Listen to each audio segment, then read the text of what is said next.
сіздерге ішімдегі мұңымды айтып, біраз жеңілдеп өмір көрген апа-әпкелердің ақылдарын тыңдап қорытынды шығарайын деген ойым да бар.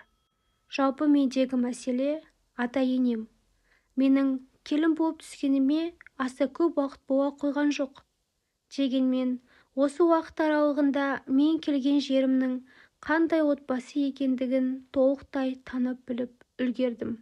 3 жыл болды келін атанғаныма. Бұл уақытта біреулер әлі де үйренісе алмай, келінім әлі де бұл отбасына сіңісіп кете алған жоқ. Оған қолдау көрсетейік, кешірімді болайық деуші еді. Түсінігі бар ата-енелер. Мені өз қызындай қабылдасын, мені жақсы көрсін. Олар соған міндетті деп те айтпаймын. Бірақ келін ретінде де көрмейтін сияқты. Келін басқа отбасының қызы, тәрбиесі де бөлек болуы мүмкін. Дегенмен, ақылы бар келін анасының айтқан ақылдарын тыңдап, келін болған соң баяғы еркеліктерді доғарып, басқа өмірге үйрену керектігін айтады. Келін болуға дайындалып жүрген қызда мұны ұғады, ақылсыз болмаса. Мен де анамның айтқан ақылдарын тыңдап, енеңмен тайталасып сөз таластырма. Енеңді сен ешқашан жеңе де алмайсың, өзгерте де алмайсың. Себебі енең сенен қанша жыл бұрын өмір сүріп, сенің жүретін жолыңды әлде қашан басып өткен адам. Сондықтан ол кісінің сөзін сен қабылдай алмай тұрсаң да, дұрыс емес десең де үндеме. Жай ғана сіздікі дұрыс апа де. Енені жеңген келін жоқ, тек қана үндеме жеңесің.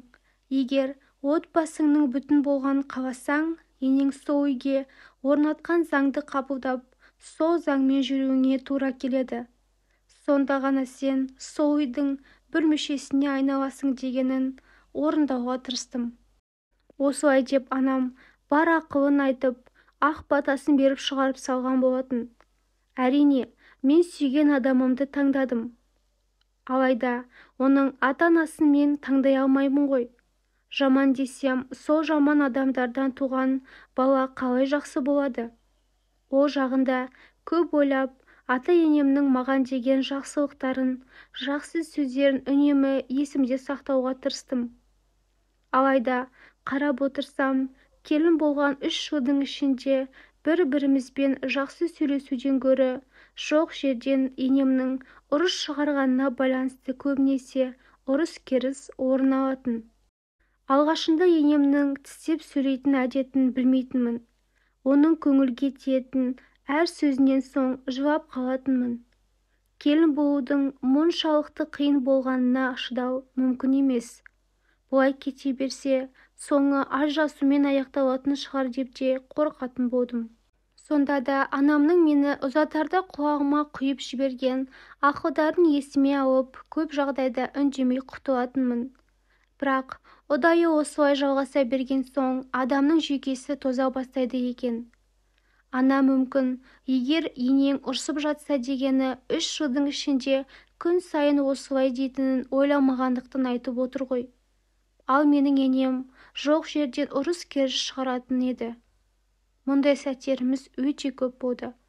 Келін болып түскелі сол әлі жалғасып келеді. Алғашқы жүктілігімде мен үшін стресске толы өте ауыр өтті. Енем менің немеремді дүниеге әкеліп, ұлымның ұрпағын жалғастыратын адам ғой деп қарамады. Қатты қиналдым. Бәрінен де физикалық шаршағаным ештеңе емес, психикалық қысым көре бастадым. Онсыз да аяғы ауыр әйелдің сезімталдығы артады емес пе? Осындай кезде шыдамай ата-анама кетіп қалған кезімде болды. Бірақ анамның ақылын тыңдап қайтадан келетінмін. Ешкім менің артымнан іздеп кешірім сұрап келмейтін. Сонда да басымды иіп кешірім сұрап өзім баратынмын. Ал бұдан кейін енемнің қорлау сөздері одан сайын үдей түседі. Өзің кетесің, құйрығыңды бұлғаңдатып, өзің қайтып келесің, қыңсылаған иттей боп деген ауыр сөздерді де айтатын. Ашу-ызамды екі көзімнен алып, жылап-жылап аламын да қайтадан өмір сүру керектігін біліп, келіндік міндеттерімді атқарып жүре беретінмін. сонда да тыныштық болмады. Осындай қиындықпен өткен жүктіліктің де сәтті өтетіні ілуде біреу ғана кездеседі ғой. Бірнеше рет денсаулығым сыр беріп, баланың өмірін сақтап қалу үшін ауруханаға сақтандыру бөліміне жатып шықтым. Мұндайда әрине менен жаман келін жоқ.